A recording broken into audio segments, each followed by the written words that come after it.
Hello दोस्तों, राज MD online channel में आप सभी का स्वागत है। दोस्तों हमारा ये हमारी यानी जो सामाजिक विज्ञान की जो शिक्षण विधि होती है, जो हमारे रीट लेवल के नवीनतम पाठ्यक्रम पे आधारित है। दोस्तों अभी आपने हमारे चैनल को सब्सक्राइब नहीं किया तो आप सब्सक्राइब कीजिए, यानी हमारे यूट्यूब पे जाके और वहाँ पे सर्च कीजिए राज एमडी क्लासेज।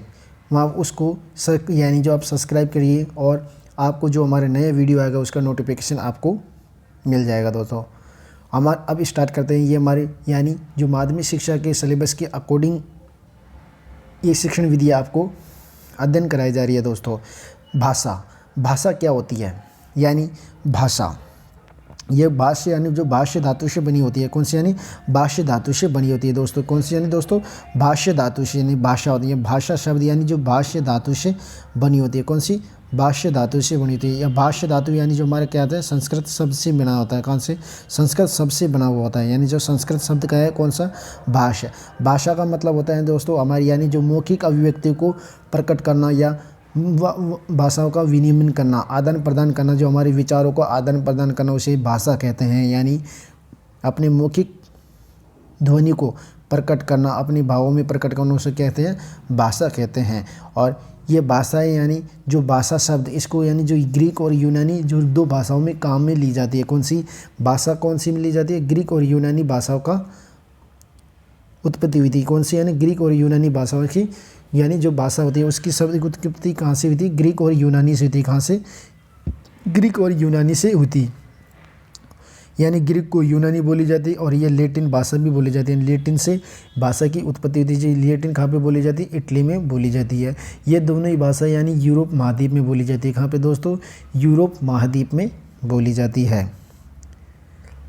भाषा केवल विषय वस्तु से संबंधित ज्ञान को पाठ्यक्रम की संख्या दी जाती है। क्या दी जाए? यानी केवल विषय वस्तु से संबंधित जो ज्ञान को पाठ्यक्रम की संख्या दी जाती है। किसकी संख्या दी जाती है दोस्तों? यानी जो विषय वस्तु से संबंधित होना उसे पाठ्यक्रम की संख्या दी जाती है। किंतु इसके अंतर्गत जो पाठ्य सहगामी क्रियाओं को जो सम्मिलित किया जाने पर इसे पाठचर्या कहते हैं। पाठचर्या कहते हैं। आपको अभी बता देते हैं दोस्तों, यानी जी पाठ्यक्रम क्या होता है, पाठचर्या क्या होता है। पाठ्यक्रम और पाठचर्या दो प्रकार के होते हैं। यानी पाठ्यक्रम वो होता है दोस्तों जिसमें केवल विषय वस्तु से संबंधित ज्ञान दिया जाता है या संज्ञा दी जाती है। पाठचर्या वो होती है दोस्तों यानी जिसके अंतर्गत जो पाठ्य सहगामी क्रियाएं, जिसमें हमारा हाथ चलना, खेलना, कूदना, पैर खेलना कूदना बदला जाता है और क्रियाएं करना, उसे पाठचर्या कहते हैं। क्या कहते हैं? उसे पाठचर्या कहते हैं। और पाठ्य सहगामी क्रियाओं को हम आपको बता देते हैं। पाठ्य सहगामी क्रियाएं वो होती हैं जैसे यानी खेल के माध्यम से सीखना, एक्सरसाइज करना, व्यायाम करना, नृत्य करना, गीत गाना, ये हमारे पाठ्य सहगामी क्रियाएं होती है। इसके अंतर्गत आपको बताना खेल कूद होता है। कौन से? खेल कूद होता है, संगीत होता है, वाद विवाद होता है, प्रश्नोत्तर होती है। ये हमारी क्या होती है? पाठ्य सहगामी क्रियाएं होती है। पाठ्य सहगामी क्रिया होती है। यानी पाठ्यचर्या और पाठ्यक्रम को दोनों को मिलाने पर यानी ये इसकी उत्पत्ति किस? यानी जो करिकुलम शब्द होती है, अंग्रेजी का करिकुलम शब्द है ना, उससे हुई है। यानी जो पाठ्यक्रम और पाठचर्या को दोनों को मिलाने पर किससे? अंग्रेजी के जो करिकुलम शब्द है उससे हुई है। किससे? अंग्रेजी के करिकुलम शब्द से हुई है। ये हमारा अंग्रेजी का शब्द है। अंग्रेजी का शब्द कौन सा है? पाठ्यक्रम और पाठचर्या दोनों को मिलाने पर इसको क्या बोलते हैं? अंग्रेजी में यानी करिकुलम बोलते हैं। और ये करिकुलम के शब्द की उत्पत्ति कहाँ से हुई है? लैटिन भाषा से हुई है। कहाँ से? लैटिन भाषा से हुई है। और लैटिन भाषा का क्यूरर शब्द से हुई है। कौन से? क्यूरर शब्द से हुई है। लैटिन भाषा के क्यूरर शब्द से हुई है। और क्यूरर शब्द का हिंदी अर्थ होता है यानी क्यूरर शब्द का यानी क्यूरर शब्द जो क्यूरर शब्द कहाँ से? यानी दोस्तों किसे? यानी क्यूरर शब्द ये लैटिन भाषा का क्यूरर शब्द है। लैटिन क्यूरर का अर्थ यानी हिंदी अर्थ होता है यानी खेल का मैदान। क्या होता है दोस्तों? खेल का मैदान होता है। क्यूरर शब्द का हिंदी अर्थ क्या होता है? यानी खेल का मैदान होता है। पाठ्यक्रम और पाठचर्या को अंग्रेजी में करिकुलम कहते हैं। क्या कहते हैं दोस्तों? करिकुलम कहते हैं।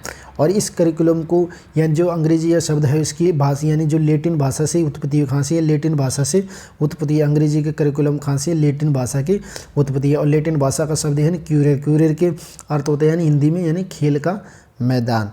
क्या होता है दोस्तों? पाठ्यक्रम और पाठचर्या को मिलाकर क्या बना दिया? करिकुलम बना दिया गया है। उसी प्रकार दोस्तों यानी जो पाठ्यक्रम या करिकुलम की जो हम डेफिनेशन अध्ययन करते हैं, एक कनिंघम हुआ था। यानी जो एक महान वैज्ञानिक या दार्शनिक जो भी था उसने एक पाठ्यक्रम के बारे में क्या दिया ना, जो वैज्ञानिक मनोविज्ञानी जिसने पाठ्यक्रम के बारे में एक परिभाषा दी है। पाठ्यक्रम पहली है, पाठ्यक्रम एक कलाकार के हाथ में वह साधन होता है या माध्यम है जिसके द्वारा अपनी चित्रशाला में अपनी सामग्री को अपने आदर्शों के अनुसार ढालता है।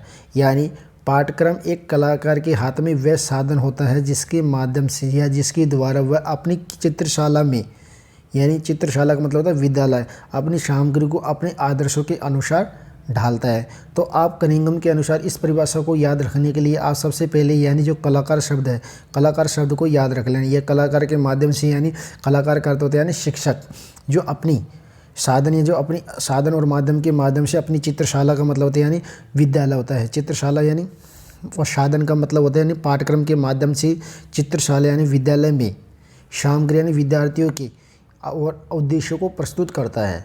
यानी शिक्षक पाठ्यक्रम के माध्यम से विद्यालय में जो विद्यार्थी है उनके सामने यानी जो अपने आदर्श होते हैं उनको शिक्षा के क्या उद्देश्य प्रस्तावित या पारित करते हैं या प्रस्तुत करते हैं दोस्तों। तो ये परिभाषा हुई। दूसरा मामाशय हमारा आता है यानी श्रीमती, यानी जो श्रीमती गोचर आता है, श्रीमती गोचर आता है। ये हमने यहाँ पे श्रीमती नहीं लिखा, यानी श्रीमती गोचर आता है। जिस प्रकार एक सैनिक को हथियार चलाने के ज्ञान होता है उसी प्रकार एक शिक्षक को भी, यानी शिक्षक को भी पाठ्यक्रम व शिक्षण विधियों का भी ज्ञान आवश्यक होता है। जिस प्रकार एक सैनिक को हथियार चलाने का ज्ञान होता है तो उसी प्रकार शिक्षक को भी क्या, यानी जो शिक्षक है उसको पाठ्यक्रम और व शिक्षण विधियों का ज्ञान आवश्यक होता है। क्या, यानी पाठ्यक्रम व ज्ञान आवश्यक होता है। उसी प्रकार एक परिभाषा दी गई है पाठ्यक्रम के बारे में, यानी मुद्रालय आयोग ने, जिसे माध्यमिक शिक्षा आयोग भी कहा जाता है। यह मुद्रालय आयोग का गठन हुआ था सब यानी 1952 में। कब हुआ था? 1952 में हुआ था दोस्तों। कब हुआ था? 1952 बाद 1953 में, 1952 से 1953 में हुआ था मुद्रालय आयोग का। इसने एक परिभाषा दी गई है। इस मुद्रालय यानी जो मुद्रालय आयोग की परिभाषा होती है यानी संपूर्ण पाठ्यक्रम, संपूर्ण पाठ्यक्रम मर्त है। इसने पाठ्यक्रम को ही मर्त बता दिया गया है। जब तक कि अच्छे शिक्षक और अच्छी शिक्षण की विधियाँ ना हो, संपूर्ण पाठ्यक्रम मर्त है जब तक कि वह अच्छे शिक्षक व अच्छी शिक्षण विधियाँ नहीं हो। तो आप इस परिभाषा को याद रखने के लिए आप एक मर्त शब्द याद रख लेना। मर्त शब्द किसने बताया पाठ्यक्रम को? मुद्रालय आयोग ने बताया गया था। उसी प्रकार दोस्तों हमारा अगला टॉपिक आता है यानी जो पाठ्यक्रम के स्वरूप। पाठ्यक्रम के स्वरूप हम पढ़ेंगे जो प्राचीन और आधुनिक के माध्यम से पढ़ेंगे। कौन से? प्राचीन और आधुनिक। प्राचीन पाठ्यक्रम का स्वरूप किसने बताया दोस्तों? यानी जो पाठ्यक्रम जो उसका स्वरूप यानी जो द्विमुखी पाठ्यक्रम बताया। जो प्राचीन काल में कौन सा? द्विमुखी पाठ्यक्रम होता था, यानी जिसमें द्विमुखी में आते हैं यानी शिक्षक और विद्यार्थी आते हैं। कौन सा आते हैं दोस्तों? शिक्षक और विद्यार्थी आते हैं। यानी प्राचीन पाठ्यक्रम में कौन से आते हैं? शिक्षक और शिक्षार्थी आते हैं। उसी ये द्विमुखी प्रक्रिया पाठ्यक्रम का स्वरूप किसके द्वारा बताया? जॉन एडम्स के द्वारा बताया था। क्योंकि इसमें शिक्षक अपनी बात कहता है और विद्यार्थी सुनते हैं। इन दोनों के बीच में अंतक्रिया होती है, पर इसमें एक अंतक्रिया यानी मौखिक रूप के माध्यम से होती है, इसलिए इसे द्विमुखी बताया गया है। द्विमुखी स्वरूप किसके दिए? पाठ्यक्रम का द्विमुखी स्वरूप यानी जॉन एडम्स के द्वारा बताया गया है। और ये पाठ्यक्रम शिक्षक केंद्रित हो यानी शिक्षक केंद्रित होता है, क्योंकि इसमें शिक्षक सिर्फ बोलता है, मौखिक भाषा बोलता है, और स्टूडेंट इसमें यानी विद्यार्थी इसमें सुनता है। इसमें दो ही चीज़ बताई यानी बोलना और सुनना, दो ही कौशलों का विकास भी होता है। इसलिए द्विमुखी प्रक्रिया बताई गई है। पाठ्यक्रम की कौन सी? द्विमुखी प्रक्रिया बताई गई है। और वर्तमान में त्रिमुखी यानी जो त्रिमुखी चल रहा है। कौन सा? त्रिमुखी चल रहा है वर्तमान में। वर्तमान में त्रिमुखी कौन सा? जो पाठ्यक्रम का स्वरूप यानी त्रिमुखी चल रहा है, जिसमें यानी पहले एक शिक्षार्थी, विद्यार्थी और तीसरा हमारा कौन सा? माध्यमालय पाठ्यक्रम होता है। कौन सा? पाठ्यक्रम, जिसमें ये माशान यानी त्रिमुखी किसके द्वारा बताया? जॉन डीवी के द्वारा बताया गया था, रायबर्न के द्वारा दिया गया था। यानी जो वर्तमानी पाठ्यक्रम का स्वरूप त्रिमुखी चल रहा है, जिसमें शिक्षक, विद्यार्थी और पाठ्यक्रम। शिक्षक के माध्यम यानी शिक्षक जो अपने पाठ्यक्रम के माध्यम से शिक्षार्थियों की अंतक्रिया में यह क्रियाएँ करवाता है।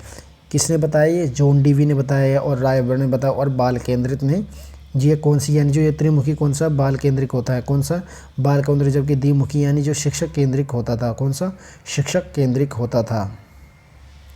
शिक्षण का अर्थ शिक्षण क्या है? शिक्षण क्या है?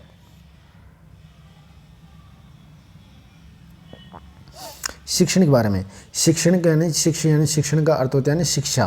क्या होती है? शिक्षा। शिक्षा एक तो होता है अनपढ़, एक होता है पढ़ा हुआ, दोनों को व्यवहारों में शुद्धिकरण। क्या होता है? शिक्षा का अर्थ होता है जिसे शिक्षा कहते हैं, शिक्षण का अर्थ होता है शिक्षा होता है, शिक्षा का अर्थ होता है यानी जो व्यवहारों का शुद्धिकरण होता है। क्या होता है? व्यवहारों का शुद्धिकरण होता है। कौन सा दोस्तों? व्यवहारों का शुद्धिकरण होना शिक्षक कहा जाता है। शिक्षा शब्द यानी जो संस्कृत शब्द से बना है, कौन से? यानी शिक्षा शब्द हमारी संस्कृत शब्द से बना होता है। कौन से? संस्कृत शब्द से। संस्कृत शब्द कौन? यानी शिक्षा हमारे संस्कृत शब्द की शिक्ष धातु से बना होता है। कौन से? यानी शिक्ष धातु से बना होता है।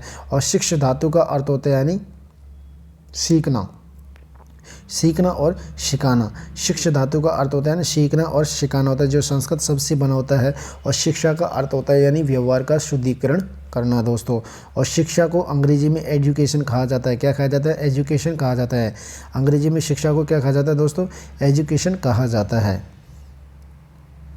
यानी शिक्षा को अंग्रेजी में एजुकेशन कहा जाता है। और एजुकेशन शब्द की उत्पत्ति लैटिन भाषा के एडुकेटम से हुई थी। कौन सी? यानी एडुकेटम से हुई है। एडुकेटम का अर्थ होता है यानी जो प्रशिक्षण कहा जाता है। क्या कहा जाता है? प्रशिक्षण कहा जाता है। यानी अंग्रेजी में शिक्षा को एजुकेशन कहा जाता है। और एजुकेशन शब्द की उत्पत्ति लैटिन भाषा से हुई है। लैटिन भाषा के कौन से शब्द से? एडुकेटम से हुई है। और एडुकेटम को हिंदी अनुवाद होता है प्रशिक्षण। और ये एडुकेटम यानी दो शब्दों से मिलकर बना होता है। एक तो ई प्लस ड्यू, ई का मतलब होता है अंदर और ड्यू का मतलब होता है बाहर। कौन से? दो शब्दों से मिलकर बना? एडुकेटम यानी दो शब्दों से मिलकर बना होता है। यानी ई प्लस अंदर होता है और डी यानी बाहर होता है। एडू को बनाकर इसी को बाद में बना दिया यानी एडुकेयर। क्या बना दिया? बाद में एक और शब्द आया जिसे एडुकेयर बना दिया। उसका अर्थ होता है दोस्तों यानी एडुकेयर। एडुकेयर का हिंदी में अर्थ होता है पालन पोषण करना या देखभाल करना या देख रेख करना। पालन पोषण, देखभाल और देख रेख करना, इसी यानी एडुकेयर का अर्थ होता है। एडुकेयर के बाद में एक और शब्द आया था यानी एडुशेयर। एडुशेयर का अर्थ होता है दोस्तों क्या है ना? सबसे ज़्यादा मान्यता यानी एडुशेयर को दी जाती है। कौन सी? एडुशेयर को दी जाती है। सबसे ज़्यादा मान्यता एडुशेयर को दी जाती है, क्योंकि इसका अर्थ होता है हिंदी में यानी अंदर से जो ज्ञान भरा हमारे अंदर ज्ञान है उसे बाहर निकालना। इसका सर्वाधिक मान्य शब्द इसे यानी एडुकेयर को दिए गए हैं। कौन से? एडुकेयर से दिए गए हैं। एडुकेयर शब्द से दी गई होती है। इस प्रकार इसमें यानी जो एडुकेयर या शिक्षा की परिभाषा, सर्वप्रथम यानी शिक्षा की परिभाषा किसके द्वारा दी गई है? महात्मा गांधी के द्वारा भी दी गई है। महात्मा गांधी ने शिक्षा को क्या बताया है? शिक्षा से मेरा तात्पर्य है कि बालक का सर्वगुण विकास, अर्थात उसके शरीर, आत्मा, मन और बुद्धि का सबसे अच्छा विकास होता है। यानी शरीर, आत्मा, मन और बुद्धि का सबसे अच्छा विकास किससे होता है? शिक्षा का क्या मतलब होता है? परिभाषा दी है महात्मा गांधी ने, जो सर्वगुणी विकास करना। क्या यानी सर्वगुणी विकास करना? बालक का जो सर्वगुणी विकास होता है उसका विकास शरीर, आत्मा और मन और बुद्धि की से सबसे अच्छा विकास होता है। उसी प्रकार एक और परिभाषा दी गई है अरस्तु। किसके द्वारा दी गई है? अरस्तु के द्वारा दी गई है, जिसने यानी शिक्षा के बारे में बताया कि शिक्षा बालक की मानसिक शक्तियों का विकास करती है। किसकी? मानसिक शक्तियों का विकास करती, मानसिक शक्तियों का विकास शिक्षा क्या करती है? मानसिक शक्तियों का विकास करती है, ताकि वह परम सत्य, शिवम सत्यम सत्यम सुंदरम यानी परम सत्य, शिव और सुंदर का चिंतन करने योग्य बना सकती है। यानी जो मानसिक शक्तियों का विकास करती है और परम सत्य, शिव और सुंदर का चिंतन करने के लिए योग्य बनाती है। यानी जिसमें आपको इस परिभाषा को, अरस्तु के अनुसार इस परिभाषा को याद रखने के लिए आप यानी सत्यम शिवम सुंदरम को याद रख लेना। यानी किसने बताई? ये हमारी अरस्तु के द्वारा ही बताई गई है दोस्तों। उसी प्रकार दोस्तों हमारी अगली परिभाषा बताई गई यानी विवेकानंद के द्वारा। किसके द्वारा? विवेकानंद के द्वारा, जिसने बालक की अंतर्निहित पूर्णता की अभिव्यक्ति ही शिक्षा बताई गई है। जो बालक के अंदर होती है अंतर्निहित पूर्णता, वही अभिव्यक्ति ही शिक्षा होती है। इसलिए आप इस परिभाषा को याद रखने के लिए आपको यानी अंतर्निहित पूर्णता बताई गई। उसने बालक के अंदर एक अंतर्निहित पूर्णता बताई, उसको बाहर निकालो। किसके अनुसार? विवेकानंद के अनुसार इस शक्ति का दिया गया है। उसी ने एक और परिभाषा दी यानी पेस्टोलॉजी के अनुसार, जिसने बालक की आंतरिक शक्तियों को बाहर निकालने की प्रक्रिया की ही शिक्षा बताई गई है। जो बालक की जो आंतरिक शक्तियाँ होती है उनको बाहर निकालने की जो प्रक्रिया होती है उसी ही शिक्षा किसने बताई है? पेस्टोलॉजी के द्वारा बताई है। किसने? आंतरिक शक्तियों का परिभाषा पेस्टोलॉजी के द्वारा बताई गई है। और अंतर्निहित पूर्णता को किसके द्वारा बताई गई? इसके द्वारा। और सतम सेवन यानी जो अरस्तु के द्वारा बताई गई है। महात्मा गांधी के द्वारा यानी सरगुण विकास करना, बालक का सरगुण विकास करना ही शिक्षा होती है। क्या होती है? शिक्षा होती है। शिक्षण के 3 चर होते हैं। कितने दोस्तों? शिक्षण के 3 चर होते हैं। यानी जो ये चर हमारी जो शिक्षा प्रक्रिया के अंतर्गत जो एक दूसरे को प्रभावित करने के लिए कारक व शिक्षण चर कहलाते हैं। क्या होते हैं? हमारी शिक्षण प्रक्रिया के अंतर्गत एक दूसरे को जो प्रभावित करने वाले को कारक होते हैं, एक दूसरे को प्रभावित करने वाले क्या होते हैं? कारक होते हैं शिक्षण प्रक्रिया के अंतर्गत। उसे क्या बताया गया है? शिक्षण चर कहलाते हैं। क्या कहलाते हैं? शिक्षण चर कहलाते हैं। शिक्षण चर यानी जो सामान्यतः कितने प्रकार यानी 3 प्रकार के शिक्षण चर होते हैं। कितने प्रकार दोस्तों? 3 यानी 3 प्रकार के शिक्षण चर होते हैं। पहला चर आता है स्वतंत्रता चर, दूसरा आता है आश्रित चर, तीसरा आता है हमारे उदासीन चर। पहला चर कौन सा? स्वतंत्रता। स्वतंत्र चर वो होता है दोस्तों जो ये सदैव दूसरे को प्रभावित करता है। यानी क्या होता है? प्रवाहित करता है, दूसरे को सदैव प्रभावित करता रहता है, जबकि स्वयं प्रभावित नहीं होता है, प्रभावित नहीं होता है। क्योंकि इसका उदाहरण होता है स्वतंत्र चर में यानी शिक्षक होता है जो यानी जो स्टूडेंट को प्रभावित करता है खुद के उद्देश्यों के माध्यम से या गुणों के माध्यम से, या दूसरे को प्रभावित ही करता है, जबकि स्वयं प्रभावित नहीं होता है। दूसरा हमारा यानी जो शिक्षण चर होता है कौन सा? यानी आश्रित चर। आश्रित चर ये स्वतंत्र चर के कारण क्या? स्वयं प्रभावित होता है। यानी जो स्वतंत्रता चर से स्वयं प्रभावित हो जाता है आश्रित चर। इसमें आते हैं विद्यार्थी। कौन आता है दोस्तों? इसमें विद्यार्थी आता है। यानी जो स्वतंत्र चर होता है उसके माध्यम से ये प्रभावित होता है, इसलिए आश्रित चर कहा जाता है। आश्रित चर का उदाहरण होते हैं जो उनमें विद्यार्थी होता है। उदासीन चर यह न तो किसी को प्रभावित करता है और न ही किसी से प्रभावित होता है। कौन सा? उदासीन चर। इसे कहते हैं पाठ्यक्रम। कौन से? ये पाठ्यक्रम का वो भाग होता है जिसे न तो किसी से प्रभावित होता है न ही किसी से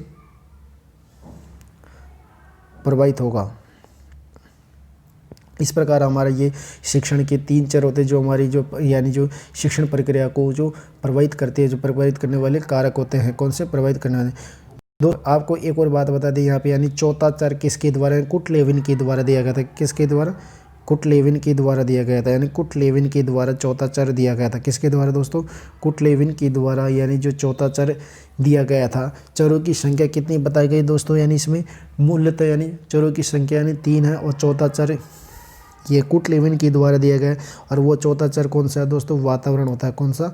वातावरण होता है, जिसने शिक्षण के यानी 4 चरों के बताए गए। चौथा चर किसे? वातावरण को बताया गया है। किसको दोस्तों? वातावरण को बताया गया है।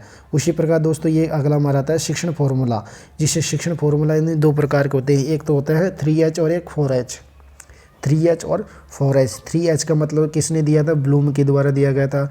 और 4H किसके द्वारा दिया गया था दोस्तों? यानी 4H यानी जो हमारे गांधी जी के द्वारा दिया गया। किसके द्वारा? गांधी जी के द्वारा दिया गया था। 3H का मतलब होता है यानी हैंड का मतलब होता है ज्ञानात्मक, जो हमारा मस्तिष्क होता है। हट यानी जो हमारे भावात्मक क्रियाएं होती है। तीसरा होता है हैंड यानी जो क्रियात्मक होती है जो हाथ के द्वारा होती है। पहला हमारा था हेड यानी जो सिर होता है जिसमें हमारा मस्तिष्क होता है। हेड यानी जो भावात्मक होता है, हट यानी, और हैंड यानी हाथ में जो क्रियात्मक। 3 प्रकार। उसी प्रकार आधार पर यानी महात्मा गांधी ने यानी 4H फॉर्मूला दिया। कौन सा? 4H का फॉर्मूला दिया था। चौथा कौन सा है? हेल्थ का मतलब होता है ना स्वस्थ शरीर में स्वस्थ मानसिक का विकास होता है। यह स्वस्थ शरीर में स्वस्थ बालक का विकास होता है। इसे 3 स्तर बताए गए। ये हमारे यानी जो ज्ञानात्मक भावात्मक उद्देश्यों से भी प्रभावित होता है। कौन से? ज्ञानात्मक भावात्मक क्रियात्मक उद्देश्यों की अवधारणा 3H सूत्र के द्वारा भी प्रभावित की गई है। किसने? यानी 3H सूत्र के द्वारा भी प्रभावित किया है। किसके द्वारा? 3H सूत्र के द्वारा भी प्रभावित की गई है। ज्ञानात्मक भावात्मक क्रियात्मक उद्देश्यों की अवधारणा किसके द्वारा? 3H सूत्र जो किसने दिया? BS ब्लूम के द्वारा दिया गया था। और अरस्तु के अनुसार स्वस्थ यानी जो स्वस्थ शरीर में स्वस्थ मस्तिष्क का विकास होता है। किसका? स्वस्थ शरीर में यानी जो स्वस्थ मस्तिष्क का विकास होता है। इस प्रकार हमारा यानी शिक्षण चर 3 होते हैं, शिक्षण चर 3 होते हैं और शिक्षण फॉर्मूला 2 होते हैं। और ये हमारे शिक्षण क्या होता है, पाठ्यक्रम क्या होता है, करिकुलम क्या होता है और पाठचर्या क्या होती है, भाषा क्या होती है। ये इस प्रकार हमारी ये शिक्षण विधि का पहला टॉपिक यहाँ पे यानी जो हमारा फर्स्ट भाग हुआ था उसके अंदर जो हमारा इंट्रो वीडियो हुआ था। इसी प्रकार अब आगे के बारे में हम पढ़ेंगे, शिक्षा क्या है। दोस्तों आपको हमारा वीडियो अच्छा लगा तो आप इसे अधिक से अधिक शेयर कीजिए और सब्सक्राइब कीजिए। नमस्कार दोस्तों।